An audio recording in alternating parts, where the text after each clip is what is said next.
नमस्कार दोस्तों, मैं मीनाक्षी कश्यप आप सभी का स्वागत करती हूँ क्रिस्टल एम्पायर महाराष्ट्र में श्रीमद् देवी भागवत महापुराण की दिव्य यात्रा की ओर।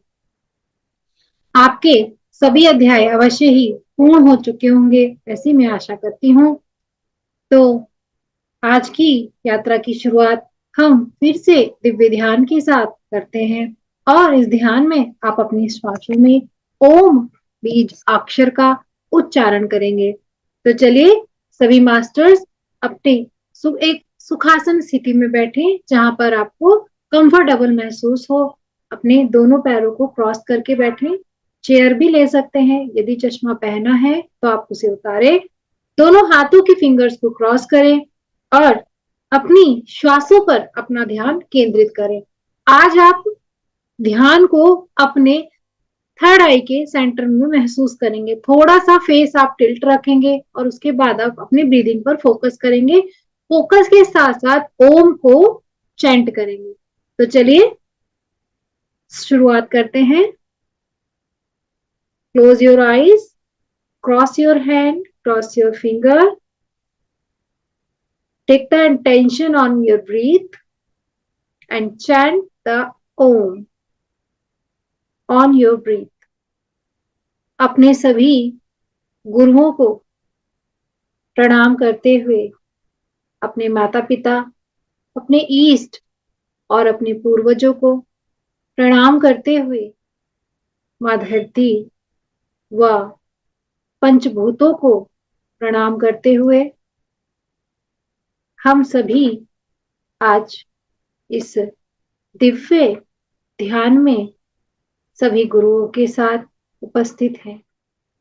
मैं सभी गुरुओं से प्रार्थना करती हूँ कि आप हम सभी के साथ उपस्थित रहे। आसपास सभी सकारात्मक ऊर्जाएं ध्यान में हमारे साथ हैं। हम सभी यह ध्यान पिरामिड के नीचे कैस्टल पिरामिड अपने ऊपर स्थापित करें और इस दिव्य ध्यान में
आसपास की अवेयरनेस को महसूस करें।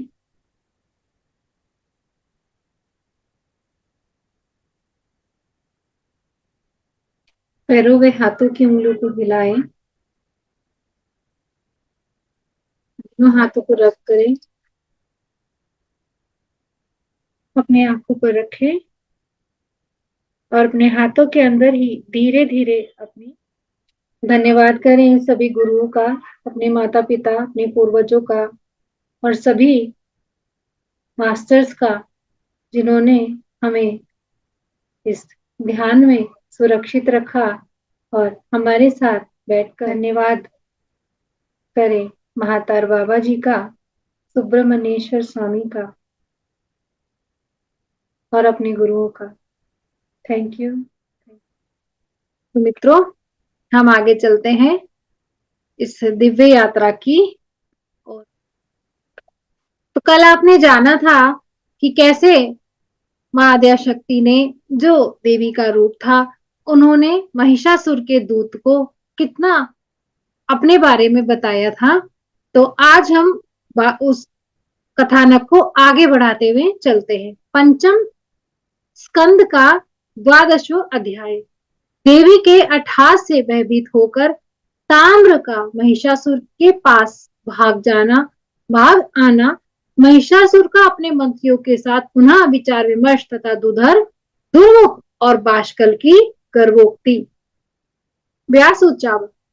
व्यास बोले, उस ताम्र की बात सुनकर भगवती जगदम्बिका मेघ के समान गंभीर वाणी में हंसते हुए कहने लगी। देवी बोली, हे ताम्र, तुम अपने स्वामी महिष के पास जाओ और मेरे उद्यत मतलब मेरे उत्पत्ति होने के मंद बुद्धि अति कामातुर ज्ञान शून्य उस मूर्ख से कहो। मरने को उद्यत बोला कि जिस प्रकार तुम्हारी माता महिषी घास खाने वाली, प्रौढ़ा विशाल सींगों वाली, लंबी पूंछ वाली तथा महान उदर वाली है, वैसी मैं नहीं हूँ। मैं ना देवराज इंद्र को, ना विष्णु को, ना शिव को, ना कुबेर को, ना वरुण को, ना ब्रह्मा को और ना तो अग्निदेव को चाहती हूँ। जब मैंने इन देवताओं की उपेक्षा कर दी, तब भला मैं एक पशु का उसके गुण से प्रसन्न होकर कैसे वर्ण करूंगी? इससे तो संसार में मेरी निंदा होगी। मैं पति का वर्ण करने वाली साधारण स्त्री नहीं हूँ। मेरे पति तो साक्षात प्रभु हैं। प्रभु यहाँ किन्हें बोल रही है? वो परमेश्वर चैतन्य पुरुष को बोल रही हैं।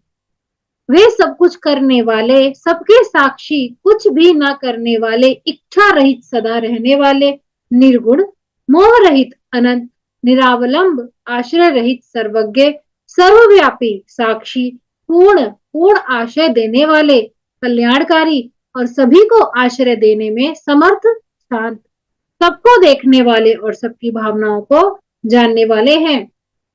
उन प्रभु को छोड़कर मैं मूर्ख महिष को अपना पति क्यों बनाना चाहूंगी? अब तुम उठकर युद्ध करो। मैं तुम्हें या उस यम का वाहन बना दूंगी, अथवा मनुष्यों के लिए पानी ढोने वाला महिष बना दूंगी। अरे पापी, यदि जीवित रहने की तुम्हारी इच्छा है तो शीघ्र ही समस्त दानवों को साथ लेकर पाताल लोक में चले जाओ, अन्यथा मैं युद्ध में तुम्हें मार डालूंगी। इन संसार में समान कुल तथा आचार वालों का परस्पर संबंध सुखदायक होता है। आचार मतलब समान कुल, एक जैसा कुल और समान आचार वाले, यानी कि जिन दो व्यक्तियों का व्यवहार सेम होता है तो उनका संबंध अवश्य ही सुखदायक होता है। इसके विपरीत बिना सोचे संबंध समझे यदि संबंध हो जाता है तो वह बड़ा दुखदायी होता है। इसके विपरीत माँ ने बताया कि यदि एनर्जीज मैच ना हो तो वह बहुत ही दुखदायी होता है। अरे तुम मूर्ख हो जो यह कहते हो कि हे भामिनी मुझे पति रूप में स्वीकार कर लो। कहाँ मैं और कहाँ तुम सींग धारण करने वाले महिष, हम दोनों का यह कैसा संबंध है। अतः अब तुम पाताल लोक को चले जाओ अथवा मुझसे युद्ध करो, मैं तुम्हें बंधु बांधवों सहित निश्चय ही मार डालूंगी। नहीं तो देवताओं का यज्ञ भाग वापस कर दो और देवलोक में को छोड़कर सुखी हो जाओ। व्यास जी बोले, ऐसा कहकर देवी ने बड़े जोर से अद्भुत गर्जन किया। वह गर्जन प्रलय कालीन भीषण ध्वनि के समान दैत्यों को भयभीत कर देने वाला था। उस नाद से पृथ्वी कांप उठी और पर्वत डगमगाने लगे तथा दैत्यों की पत्नी के गर्भ गिर गए। उस शब्द को सुनकर ताम्र के मन में भय व्याप्त हो गया और वह वहां से भागकर महिषासुर के पास जा पहुंचा। हे राजन, उसके नगर में जो भी दैत्य थे वह सभी बड़े चिंतित हुए। वे उस ध्वनि के प्रहार से बधिर बधिर मतलब उनके कानों में सुनने की शक्ति चली गई, जिसको हम बहरा भी बोलते हैं। वहां से बधिर होकर वह वहां से भागने लगे। उसी समय देवी का सिंह भी क्रोध पूर्वक अपने आयलो मतलब गर्दन के जो भी बाल होते हैं, आयलों को फैलाकर बड़े जोर से दहाड़ा। उस गर्जन से सभी दैत्य बहुत डर गए। ताम्र को वापस आया देखकर महिषासुर को बहुत ही विस्मय विस्मय मतलब आश्चर्यजनक हुआ। वह उसी समय मंत्रियों के साथ विचार विमर्श करने लगा कि अब आगे क्या करना चाहिए। उसने कहा, हे दानवों, हम आत्मरक्षास्त्र किले के भीतर ही रहना चाहिए, यानी कि उन्होंने कहा हमें अपनी सुरक्षा के लिए किले के अंदर रहना चाहिए अथवा निकलकर युद्ध करना चाहिए अथवा भाग जाने में हमारा कल्याण है। अर्थात उन्होंने उनके पास जो 3 अपॉर्चुनिटीज थी उन अपॉर्चुनिटीज में से वह राय कर रहे थे उन्हें वह कौन सी अपनानी चाहिए। आप लोग बुद्धिमान, अजय तथा सभी शास्त्रों के विद्वान हैं, अतः मेरे कार्य की लिए आप लोग अत्यंत गुप्त मंत्रणा करें, क्योंकि मंत्रणा को राज्य का मूल कहा गया है। मंत्रणा यहाँ मतलब क्या है?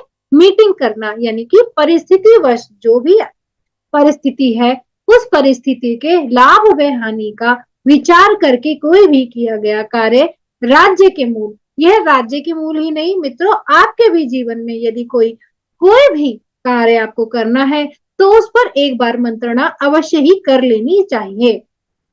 यदि मंत्रणा गुप्त रहती है, अर्थात आपने यदि कोई भी प्लान बनाया और यदि वे प्लान गुप्त रहता है तभी राज्य की सुरक्षा संभव है। अतः राजा को चाहिए कि बुद्धिमान तथा सदाचारी मंत्रियों के साथ सदा गुप्त मंत्रणा करे।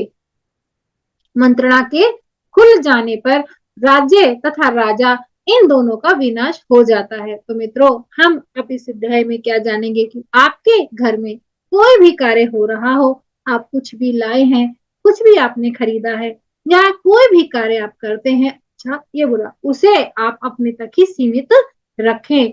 यदि वह कार्य बिना बताए किया गया हो तो उस कार्य में अवश्य ही आपको पूर्णतः सफलता प्राप्त होगी। अतः इस समय मंत्रीगण नीति निर्णय पर सम्यक विचार करके देश काल के अनुसार मुझे सार्थक तथा हितकर परामर्श प्रदान करें। देवताओं द्वारा निर्मित जो यह अत्यंत बलवती स्त्री बिना किसी सहायता के अकेली यहाँ आई हुई है, उसके रहस्य पर आप लोग विचार करें। वह बाला हमें युद्ध के लिए चुनौती दे रही है, इससे आश्चर्य और क्या हो सकता है। इसमें मेरी विजय होगी अथवा पराजय, इसे तीनों लोक में भला कौन जानता है। न तो बहुत संख्या वालों की सदा ही विजय होती है। तो मित्रों देखिए, यहाँ महिषासुर भी ध्यान करें, उन बातों पर गौर कर रहे हैं कि यदि संख्या बहुत ज्यादा है तो ऐसा नहीं है कि हमारी संख्या ज्यादा है तो हम जीत जाएं। और ना ही अकेला रहता हुआ भी किसी को पराजय होती, यानी कि दोनों दोनों स्थिति, आप ना तो अकेले रहकर कुछ जीत सकते हैं और ना ही कभी कभी सब कुछ होने पर आप जीत सकते हैं। युद्ध में सदैव, यानी आपके जीवन में कोई भी कार्य यदि उसे सफलता प्राप्त होनी है या उसे असफलता प्राप्त होनी है, वह देवता के अधीन होती है, हमें यह जानना चाहिए। महिष कहते हैं, पुरुषार्थवादी लोग कहते हैं कि देव क्या है, उसे किसने देखा है, इसलिए बुद्धिमान उसे अदृश्य कहते हैं, अर्थात वह शक्ति जो दृश्य नहीं होती, उसके होने में क्या प्रमाण है। प्रमाण मतलब उसका क्या विटनेस है कि वह शक्ति है भी यहाँ नहीं, केवल कायरों को आशा बांधने का साधन है। सामर्थ्यवान लोग उसे कहीं नहीं देखते। उद्यम और देव दोनों ही वीर तथा कायर लोगों की मान्यताएं हैं। मेहनत करना और आशा करना, यह दोनों ही कायर तथा वीर लोगों की मान्यताएं है। बुद्धिपूर्वक सारी बातों पर विचार करके हमें कर्तव्य का निश्चय करना चाहिए। कर्तव्य मतलब हमें आगे क्या कार्य करना है उसका निश्चय करना चाहिए। व्यास जी बोले, राजा महिष की यह सार गर्भित बात सुनकर महायशस्वी विडालाख्य ने हाथ जोड़कर अपने महाराज महिषासुर से यह वचन कहा कि हे राजन, विशाल नैनों वाली इस स्त्री के विषय में सावधानी पूर्वक बार बार यह पता लगाया जाना चाहिए कि यह किसके लिए यहाँ आई है, अर्थात इनका औचित्य क्या है, यह कहाँ से आई है और यह किसकी पत्नी है।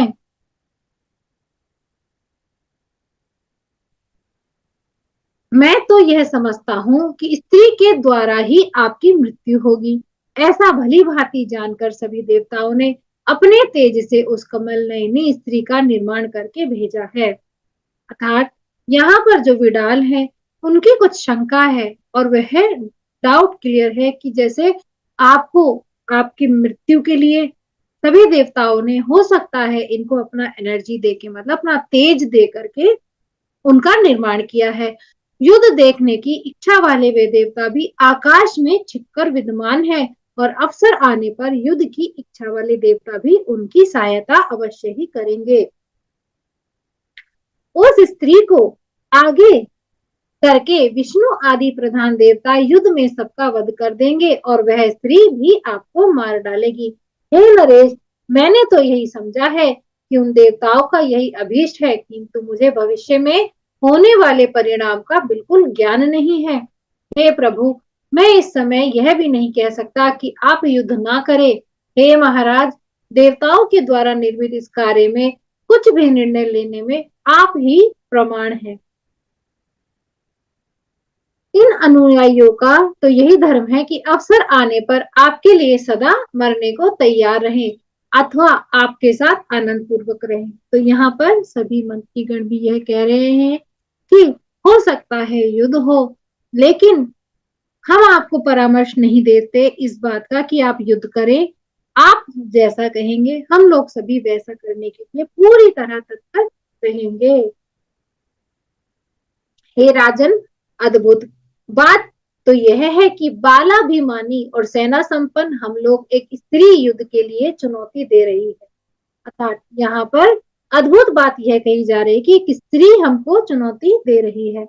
दुर्मुख बोला, हे राजन, मैं यह पूर्ण रूप से जानता हूँ कि आज युद्ध में विजय निश्चित रूप से हम लोगों की होगी।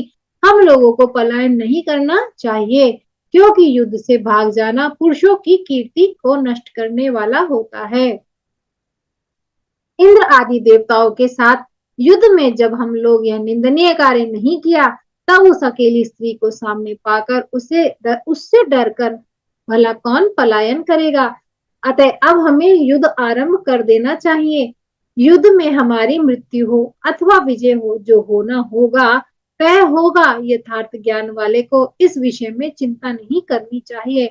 रणभूमि में मरने पर कीर्ति मिलेगी और विजय पर होने पर जीवन में सुख मिलेगा। तो मित्रों, एक राजा और एक क्षत्रिय को यहाँ ये क्षत्रिय तो नहीं है, लेकिन रणभूमि की बात यहाँ पर कही है कि एक रणभूमि में यदि कोई भी व्यक्ति मरता है तो उसकी कीर्ति होती है, उसका यश होता है, और उसे जब विजय प्राप्त होती है, वह उस युद्ध को जीत जाता है, तब उसे सुख मिलता है। दोनों ही बातों को मन में स्थिर करके आज से ही हमें युद्ध अवश्य छेड़ देना चाहिए। युद्ध से पलायन कर जाने से हमारा यश नष्ट हो जाएगा।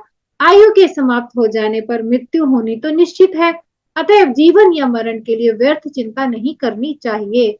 व्यास जी बोले, दुर्मुख का यह विचार सुनकर बात करने में परम प्रवीण बाष्कल हाथ जोड़कर विनम्रता पूर्वक राजा महिषासुर से यह वचन कहने लगे।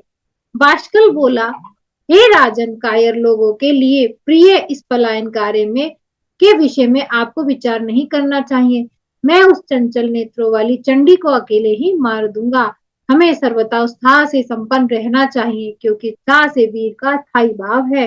हे नृपश्रेष्ठ, भयानक रस में तो वीर रस की बैरी है। तो देखिए मित्रों, यहाँ पर हम अपने जीवन में क्या उतारे कि हमारे पास अगर विपरीत से विपरीत भी परिस्थिति है तो आगे हम खुश होकर उसका सामना करते हैं, साहस से उसका सामना करते हैं, तो अवश्य ही वह हितकारी होता है। अब वह हितकारी कैसे हो सकता है? जरूरी नहीं वह हित उस समय की जो आपकी परिस्थिति है, आपकी सोच है, उसके अकॉर्डिंग हो, वह आपके आत्महित के लिए भी हो सकता है। तो जो भी कुछ होना है, जो भी हो रहा है, उसको साहस के साथ स्वीकार करके आगे अपने जीवन यात्रा में आगे बढ़ना चाहिए।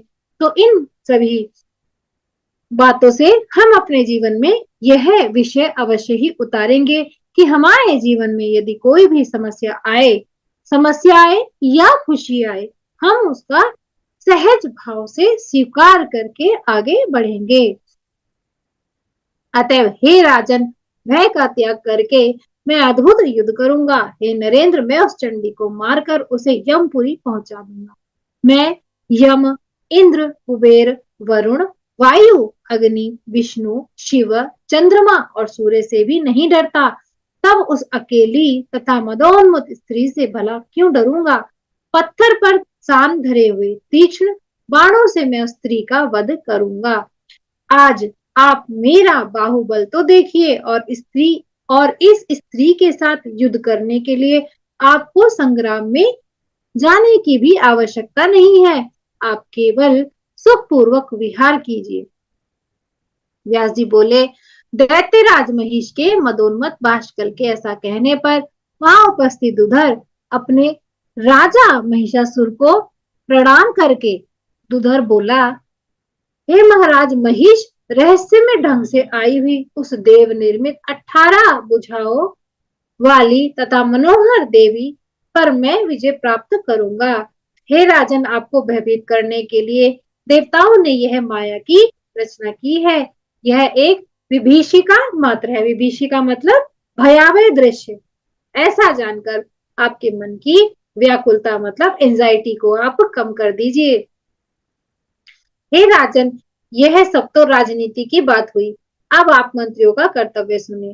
हे दानवेद, 3 प्रकार के मंत्री संसार में होते हैं, तो आप भी सुनिए। यह आपके भी सुनने वाला विषय है, और ध्यान से समझे। सुन तो आप रहे ही हैं, आप इसे ध्यान से समझिए। उनमें कुछ सात्विक, कुछ रजस और कुछ तमस होते हैं। अभी देखिए, हमने स्टार्टिंग से रजस, तमस और सात्विक प्रवृत्तियों के बारे में जानते हैं, और उन्हीं प्रवृत्तियों के अकॉर्डिंग प्रत्येक मनुष्य है, मतलब 3 कैटेगरी है एक मनुष्य की, और मनुष्य की चेतना के स्तर की भी 3 कैटेगरी है। तो अब मंत्री की 3 कैटेगरी बताई, सात्विक, रजस, अन्य तमस। सात्विक मंत्री क्या करता है? सात्विक मंत्री अपनी पूरी शक्ति से अपने स्वामी के कार्य को सिद्ध करते हैं। वह अपने विभिन्न कार्यों के में बिना किसी अवरोध उत्पन्न किए अपना कार्य करने में पूरी तरह समर्थ रहते हैं। ऐसे मंत्री एकाग्रचित, धर्मपरायण, मंत्र शास्त्रों, मंत्रणा से संबंधित शास्त्र के विद्वान होते हैं। अब आते हैं दूसरे प्रकार के मंत्रियों के बारे में। रजस मंत्री चंचल चित्त वाले होते हैं। वे सदा ही अपने कार्य को साधने में लगे रहते हैं। जब कभी उनके मन में आता है तब वे अपने स्वामी का काम कर देते हैं और कभी नहीं भी करते। तमस प्रकृति के मंत्री लोभ परायण के होते हैं और वे सदैव अपना कार्य सिद्ध करने में संलग्न रहते हैं। वे अपने स्वामी का कार्य भी नष्ट करके भी अपना कार्य सिद्ध कर लेते हैं। वे समय आने पर पक्ष के लोगों से प्रलोभन पाकर स्वामी का भेद खोल देते हैं और घर में बैठे बैठे अपनी कमजोरी शत्रु पक्ष के लोगों को बता देते हैं। ऐसे मंत्री म्यान में छिपी तलवार की भांति अपने स्वामी के कार्य में बाधा डालते हैं और संग्राम की स्थिति उत्पन्न होने पर सदा उन्हें डराते हैं। तो मित्रों, यह तो हुई संग्राम में उपस्थित हुए मंत्रियों की बात, लेकिन हम अपने जीवन में इसे कैसे धारण करें? आपके पास जितने भी आपको सहयोग देने वाले, कार्य करने वाले, आपके जो आपको हेल्पर्स आपको सपोर्ट करते हैं, जैसे कि अगर आपका बिजनेस है तो आपके पास बहुत सारे वर्कर्स भी हैं काम करने के लिए। तो यदि कोई वर्कर आपका ऐसा है जो केवल मतलब उसको सिर्फ अपने स्वार्थ की सिद्धि करनी है, उसको अपना ही स्वार्थ करना है, जैसे कोई आप कर्मचारी आपका कोई है, अगर कोई आपकी बातें लीक कर देता है तो आपको हानि होती है, तो ये कौन सी प्रवृत्ति वाले हुए? तमस। मैं आशा करती हूँ कि आप अपने जीवन में इन चीजों को टटोले, जानने की कोशिश करें, अपने आप से ट्रिक लगाएं कि कौन आपके लिए हितकारी है और कौन अहितकारी, और उन व्यक्तियों से आप अवश्य ही दूरी बनाए रखें। कभी भी इतना भी प्रेम पूर्ण वश में ना आ जाए कि आप इमोशनल ना आ जाए। किसी भी प्रकार में अपने आप को सहज रखें, अपनी बातों को गुप्त रखें और अपनी जितनी भी योजनाएं हैं उन्हें गुप्त रखें। यह हमारे शास्त्र भी कहते हैं। तो यदि हम शास्त्रों का अनुपालन करते हैं तो हम अपने जीवन को वैसे ही बहुत सुंदर तरीके से अपनी जितने भी भोग हमें भोगने हैं उनको भोगते हुए हम आगे चलते। तो हे राजन, उन मंत्रियों का कभी विश्वास नहीं करना चाहिए, क्योंकि उनका विश्वास करने पर काम बिगड़ जाता है, गुप्त भेद खुल जाते हैं। लोभी, तमोगुणी, पापी, बुद्धिहीन, शठ तथा खल मंत्रियों का विश्वास कर लेने पर वे क्या क्या अनर्थ नहीं कर डालते। अतएव हे राजा, मैं स्वयं युद्ध भूमि में जाकर आपका कार्य संपन्न करूं।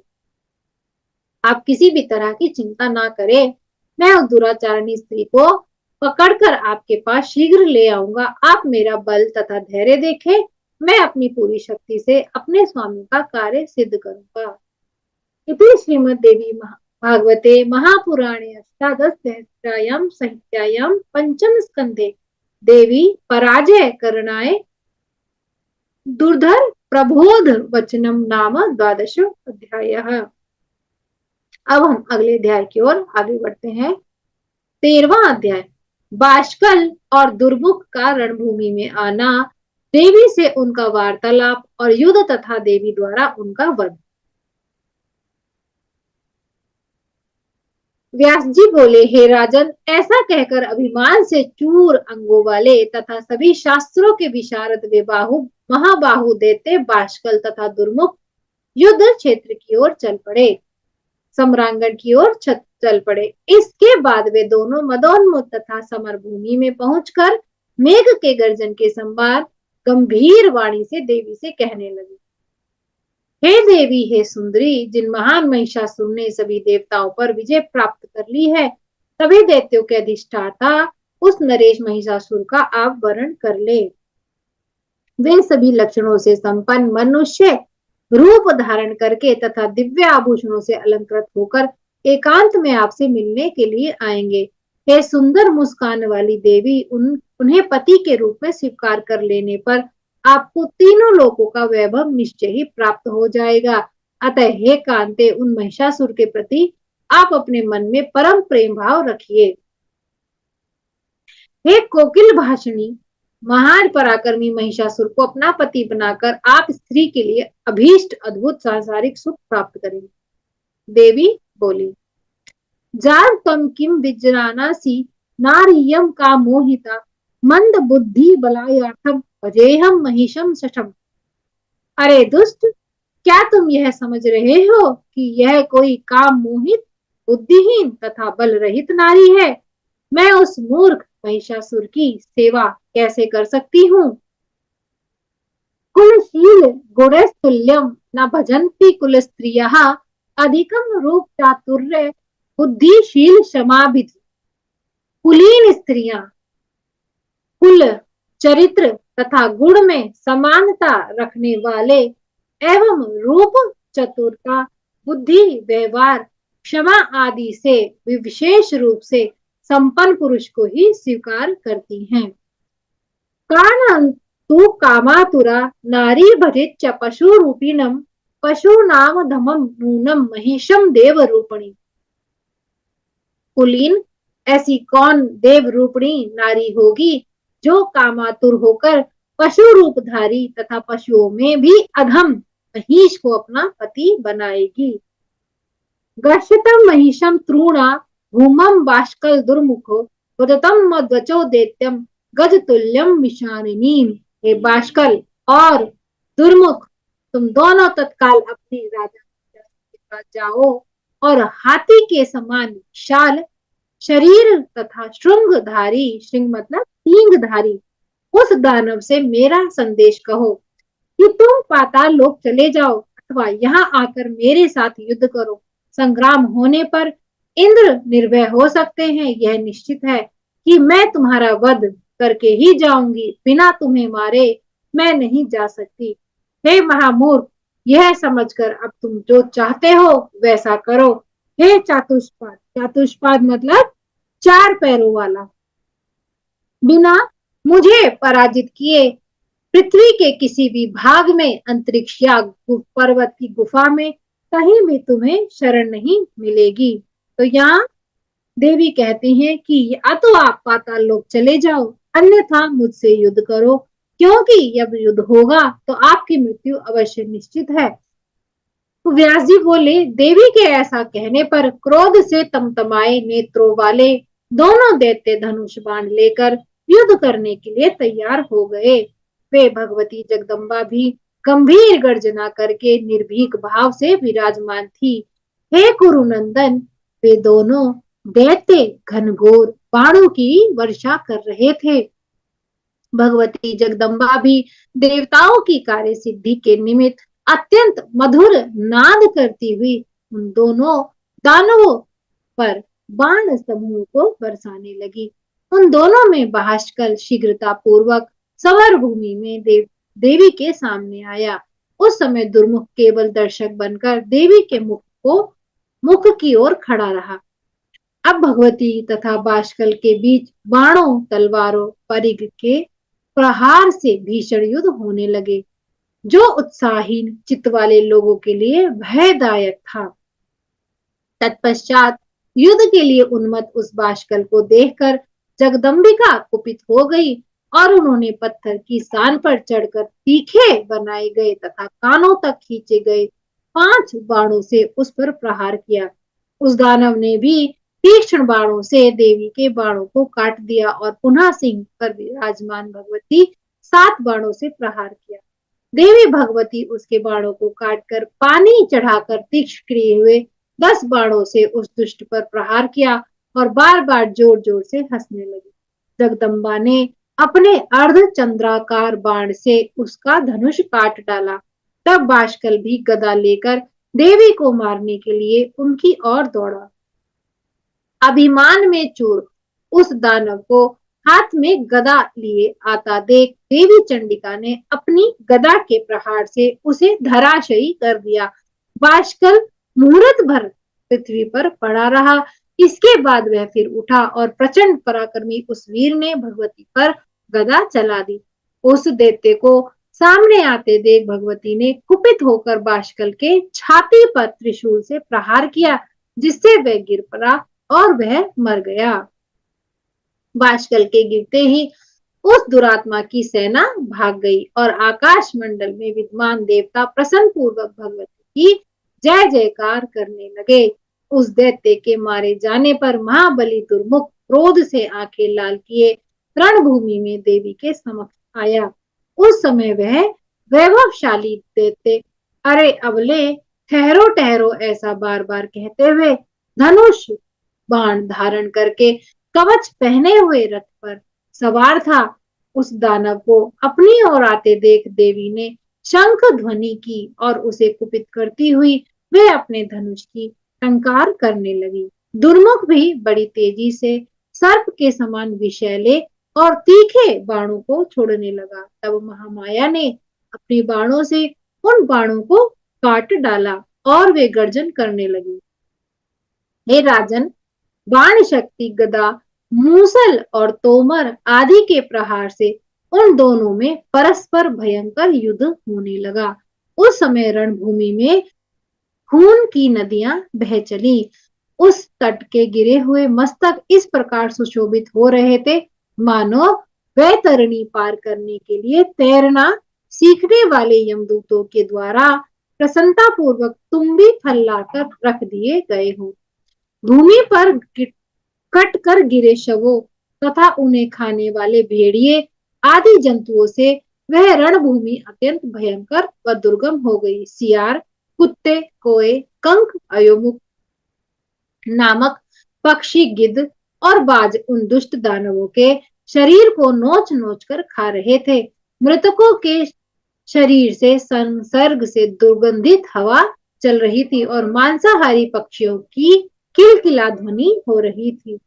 इस काल से मोहित वह दुरात्मा दुर्मुख अत्यंत क्रुद्ध हो उठा और गर्व के साथ अपनी सुंदर भुजा उठाकर देवी से कहने लगा, हे चंडिके, हे मूर्ख बाले, अब जाओ, नहीं तो मैं तुम्हें अभी मार डालूंगा, अथवा हे वामोरु, मद से मत महिषासुर को स्वीकार कर लो। देवी बोली, अब तुम्हारी मृत्यु समीप है, तभी तुम मोहित होकर ऐसा प्रलाप कर रहे हो। अभी मैं तुम्हें उसी प्रकार मार डालूंगी जैसे मैंने बाष्कल को मारा है। हे मूर्ख, भाग जाओ। यदि तुम्हें मृत्यु अच्छी लगती है तो यहीं रुके रहो। तुम्हें मारने के बाद मैं मूर्ख महिषासुर का संहार कर दूंगी। देवी का यह वचन सुनकर मरणोन्मुख मतलब मृत्यु के मुख में जाता हुआ दुर्मुख भगवती चंडिका के ऊपर भीषण बाण वृष्टि करने लगा। भगवती ने भी कुपित होकर अपने तीखे बाणों से बाणों की वर्षा की और तत्काल व्यर्थ करके उस दैत्य का उसी प्रकार आघात किया जैसे इंद्र ने व्रतासुर पर किया था। अब उन दोनों में बड़ा भीषण युद्ध आरंभ हो गया और कायरों के लिए भयदायक तथा वीरों के लिए उत्साहवर्धक। देवी ने बड़ी फुर्ती के साथ उसके हाथ में स्थित धनुष को काट दिया और उसी को अपने 5 बाणों से देवी ने बड़ी फुर्ती के साथ उसके हाथ में स्थित धनुष को काट डाला। उसी तरह अपने 5 बाणों से उत्तम रथ को छिन्न भिन्न कर दिया। रथ के नष्ट हो जाने पर महाबाहु दुर्मुख अपनी भयानक गदा लेकर पैदल ही भगवती चंडिका की ओर दौड़ पड़ा। उनके पास पहुंचकर वह महाबली दैत्य ने सिंह के मस्तक पर गदा से प्रहार कर दिया, किंतु महाशक्तिशाली सिंह गदा के मारे जाने पर भी अपने स्थान से विचलित तक नहीं हुआ।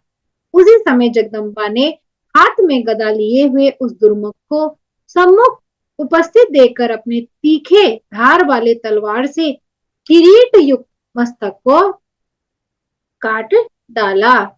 मस्तक कट जाने के बाद दुर्मुख जमीन पर गिर पड़ा और मर गया। तब देवता परम प्रसन्न होकर देवी की जय जयकार करने लगे। दुर्मुख के मर जाने पर आकाश में विद्यमान देवता भगवती की स्तुति करने लगे, उन पर पुष्प बरसाने लगे तथा उनकी जय जयकार करने लगे। रणभूमि में उस महान दानव को मरा हुआ देखकर ऋषि, सिद्ध, गंधर्व, विद्याधर और किन्नर भी आनंदित हो उठे।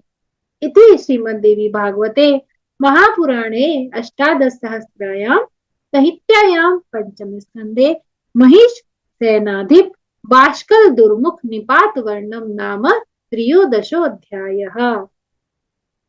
पंचम स्कंद का 14वां अध्याय।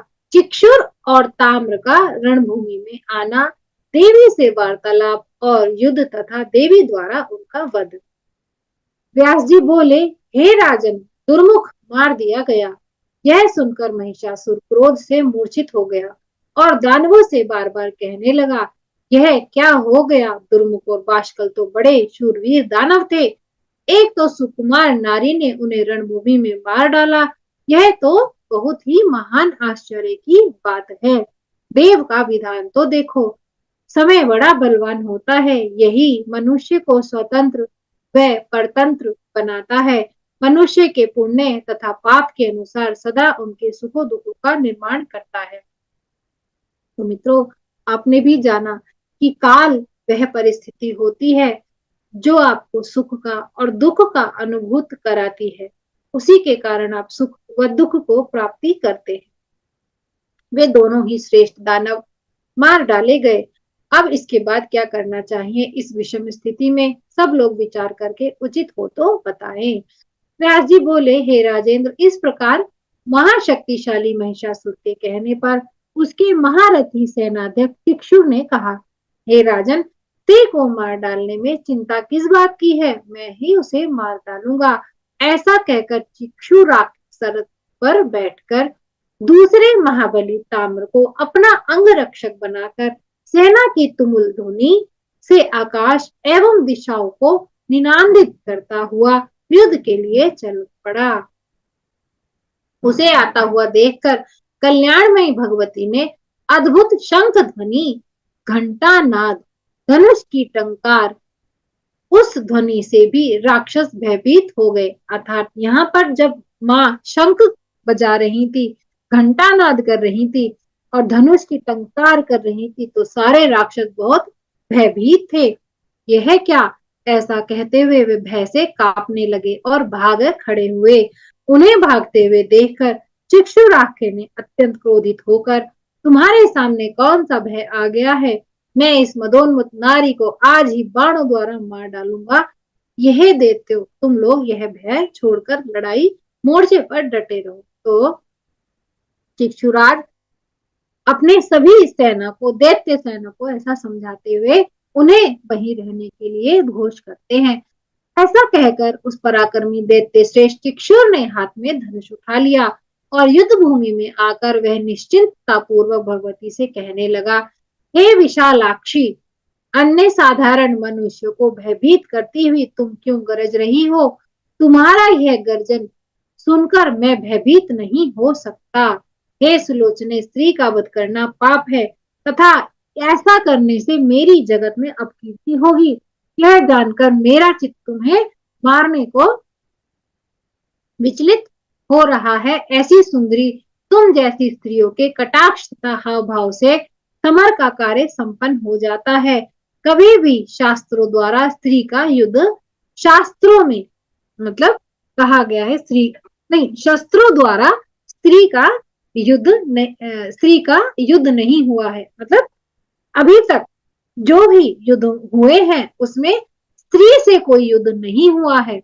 तो इस बारे में वह बोल रहे हैं, हे सुंदरी, तुम्हें तो पुष्प से भी युद्ध नहीं करना चाहिए।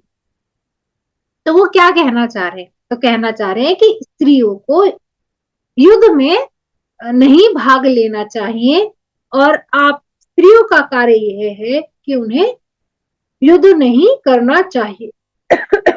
ऐसा चिक्षुर बोल रहे हैं। हे सुंदरी, तुम्हें पुष्प से भी युद्ध नहीं करना चाहिए। तब फिर तीखे बाणों से युद्ध की क्या ही बात है, क्योंकि तुम्हारी जैसी सुंदरियों के शरीर में मालती की पंखुड़ी भी पीड़ा उत्पन्न कर देती हैं। तो वह मूर्ख राक्षस ऐसा सोच रहे हैं कि शक्ति इतनी कोमल है कि वह तीखे बाणों को नहीं सह कर पा रही। और मित्रों, जब समय बहुत ही खराब होता है या विपरीत होता है तो बुद्धि भी उसके अनुसार कार्य नहीं करती। तो चिक्षुर भी ऐसे ही शब्दों का उच्चारण कर रहे हैं। तेल की मालिश से, फूलों की हवा से तथा स्वादिष्ट भोजन आदि से प्रेषित इस प्रिय शरीर को शत्रुओं के बाणों से बिंधवाते हैं।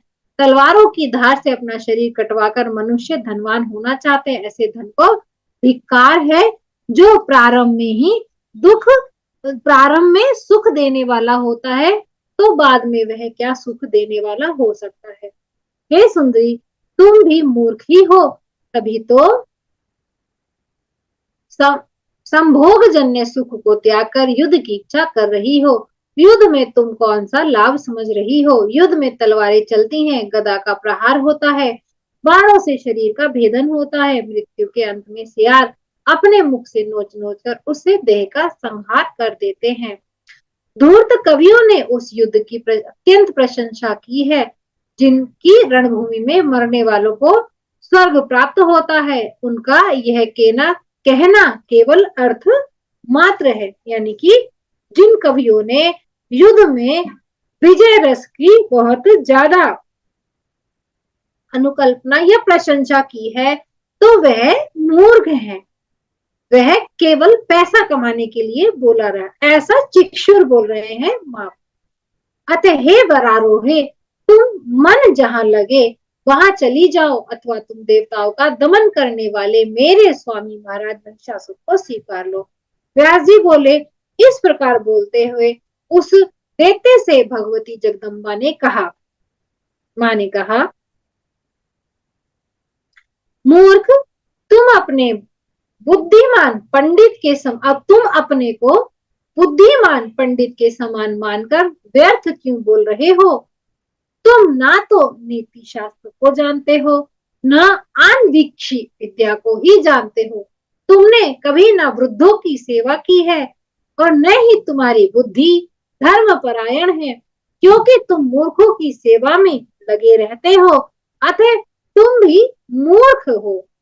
जब तुम राजधर्म की ही बात ज्ञात नहीं है, तब मेरे समान क्यों व्यर्थ बकवास करते हो? संग्राम में महिषासुर का वध करके सम्रांगण को रुधिर से पंकज में बनाकर अपना यश स्तंभ सुदृढ़ स्थापित करके मैं यहाँ से शीघ्र चली जाऊंगी। देवताओं को युद्ध देने वाले इस दुराचारी तथा मदोन्मुख दानव को मैं अवश्य ही मार डालूंगी। तुम सावधान होकर युद्ध करो। हे मूर्ख, यदि तुम्हें तथा महिषासुर को जाने की अभिलाषा है, सभी दानव पाताल लोक को शीघ्र चले जाए, अन्यथा यदि तुम लोगों को मरने की इच्छा हो तो तुरंत युद्ध करो। यह मेरा संकल्प है कि मैं दानवों को मारकर ही जाऊंगी। व्यास जी बोले, देवी का वचन सुनकर बल के अभिमान से युक्त वह दैत्य उन पर इस प्रकार बाणों की वर्षा करने लगा, मानो दूसरे मेघ ही जल की धारा बरसा रहे हो। तब भगवती ने अपने तीक्ष्ण बाणों द्वारा उसके सभी बाणों काट डाले तथा विषधर सर्प के समान विषैले बाणों का उस पर प्रहार किया। उन दोनों में परस्पर विस्मयकारी युद्ध होने लगा। जगदम्बा ने अपने वाहन सिंह से ही उस दैत्य अपने वाहन सिंह पर बैठे हुए ही दैत्य पर अपनी गदा से प्रहार किया।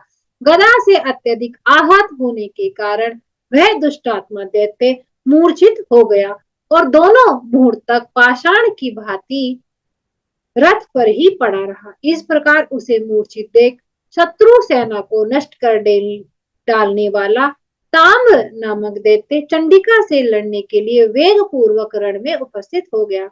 उसे आते देखकर भगवती चंडिका उससे हंसती हुई बोली, अरे दानव श्रेष्ठ, आ जाओ आ जाओ, अभी मैं तुम्हें यमलोक को भेज देती हूँ। निर्बल और समाप्त आयु वाले तुम लोग यहाँ आने से क्या लाभ? तुम मूर्ख महिषासुर के घर में रहकर अपने जीने का कौन सा उपाय कर रहे हो? अर्थात देखिए, कितनी अच्छी बात माँ के यहाँ शब्दों में है। कहना तो मतलब ये कहना तो उन राक्षसों के लिए, लेकिन अपने जीवन में क्या होता है, यदि हम किसी मूर्ख का संसर्ग करते हैं अपने जीवन में, तो हमारे जीने का कोई लाभ नहीं। मूर्ख है कौन? मूर्ख जिन्हें जो शास्त्र का ध्यान नहीं करते, जो अच्छी बातों को प्रेषित नहीं करते अपने जीवन में, अच्छे व्यवहार को अपने अंदर नहीं उतारते। और तमोगुण, हमने जो तमोगुण में जो चेतना का स्तर बताया था, आज तृष्णा, लोभ, मोह, जेलसी और किसी की परानिंदा करना, यह सभी यदि आपके सोसाइटी में, आपके आसपास के आपकी दोस्तों में भी यदि कोई ऐसे लोग हैं तो आप उनसे अवश्य ही दूरी बनाएं, क्योंकि उससे आपका ही तपोबल घट जाता है। तो चलिए हम कथा में आगे बढ़ते हैं। तो ऐसे ही देवी कह रही हैं कि आप मूर्ख के साथ रहते हो तो भी आप अपने जीने का कोई उपाय नहीं कर रहे हो, तो आपका मर जाना ही बेहतर है। देवताओं के शत्रु दुष्ट आत्मा तथा पापी महिषासुर का संहार किए बिना तुम मूर्खों को मारने से मुझे क्या लाभ होगा? इससे तो मेरा परिश्रम भी व्यर्थ हो जाएगा। अतः तुम लोग घर पर जाकर महिषासुर को यहाँ भेज दो, जिससे वह मंद बुद्धि भी जिस रूप में स्थित हूँ वह उसमें मुझे देख ले। भगवती का वचन सुनकर ताम्र क्रोधित हो गया, धनुष को कान तक खींचकर बाणों की वर्षा करने लगा। देवताओं के शत्रु दैत्य को मारने की इच्छा वाली ताम्राक्षी भगवती भी धनुष खींचकर उसके ऊपर वेग पूर्वक बाण छोड़ने लगी। इतने में बलवान चिक्षुराख्य भी मूर्छा त्याग कर उठ खड़ा हुआ और तुरंत बाण सहित धनुष लेकर देवी के सामने आकर खड़ा हो गया। चिक्षुराख्य और ताम्र दोनों ही अत्यंत उग्र, बलवान और महावीर थे। वे दोनों ही मिलकर अब जगदम्बा से रण में युद्ध करने लगे। तब महामाया क्रोधित होकर बाणों समूह की वर्षा करने लगी और उन्होंने अपने बाणों के प्रहार से सभी दानवों का कवच छिन्न भिन्न कर दिया।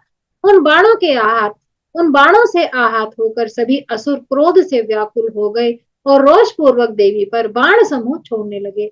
उस समय समस्त रणभूमि में भगवती के बाणों से घायल सभी राक्षस ऐसे सुशोभित होने लगे जैसे वसंत ऋतु में वन में किंशुक के लाल पुष्प दिखाई पड़ते हैं। उस समर भूमि में ताम्र ताम्र मतलब तांबे जैसा लाल लाल पूरा लाल नहीं होता, जैसे तांबे का कलर होता है वैसा देवी का भीषण युद्ध होने लगा। इसे उस समर भूमि में ताम्र के साथ देवी का भीषण युद्ध होने लगा। इसे देखने वाले जो देवता आकाश में स्थित थे वह आश्चर्यचकित हो गए। उसी समय ताम्र ने लोहे का बना हुआ एक सुदृढ़ तथा भयंकर मूसल लेकर देवी के सिंह पर प्रहार किया और वह जोर से हंसने व गरजने लगा। तब उसे गरजता हुआ देखकर भगवती क्रोधित हो गई और उन्होंने तुरंत अपनी तेज धार वाली तलवार से उसका मस्तक काट डाला। सिर के कट जाने पर वह मस्तक विहीन बलशाली ताम्र मूसल लिए हुए कुछ क्षण तक घूमता रहा। इसके बाद वह सम्रांगण में गिर पड़ा। ताम्र को गिरा हुआ देखकर महाबली चिक्षुराक्ष खड़ग लेकर बड़े वेग से चंडिका की ओर झपटा। हाथ में तलवार लिए उस दानव को रण में अपनी ओर आते देखकर देवी ने भी तुरंत 5 बाणों से उस पर प्रहार किया। भगवती ने एक बाण से उसका खड़ग काट दिया और दूसरे से उसका हाथ काट दिया और अन्य बाणों से उसका मस्तक कंठ से अलग कर दिया। इस प्रकार युद्ध के लिए उन्मत्त रहने वाले उन दोनों क्रूर राक्षसों का वध हो गया। तब उन दोनों की सेना भयभीत होकर चारों दिशाओं में शीघ्रता पूर्वक भाग चली। उन दोनों दानवों को रण में मारा गया देखकर आकाश में विराजमान संपूर्ण देवता आनंदित हो गए और प्रसन्नता पूर्वक भगवती की जय ध्वनि करते हुए फूलों की वर्षा करने लगे। ऋषि देवता गंधर्व वेताल सिद्ध और चारण वे सब देवी की जय, अंबिका की जय ऐसा बारंबार कहने लगे। तो परा अम्बा जगदम्बे की हम भी जय करते हैं। यहीं पर यह अध्याय का समापन होता है। इति श्रीमद् देवी भागवते महापुराणे अष्टादश सहस्रायाम संहितायाम पंचम स्कंदे ताम्र चिक्षुरा आख्यान वर्ध वर्णनम नाम चतुर्दशो अध्याय। जो भी इस माँ के चरित्र को सुन रहे हैं, माँ आद्या शक्ति उनके जीवन में जितने भी असुर रूपी व्यक्ति हैं, दुख है, उनको दूर करे।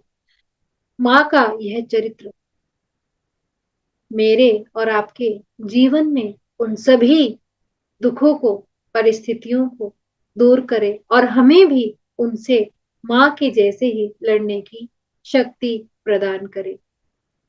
हमें वह ज्ञान प्राप्त हो जिनसे कि हम उन परिस्थितियों से अपने आप को बचा सके। माँ हमारा मार्गदर्शन करे।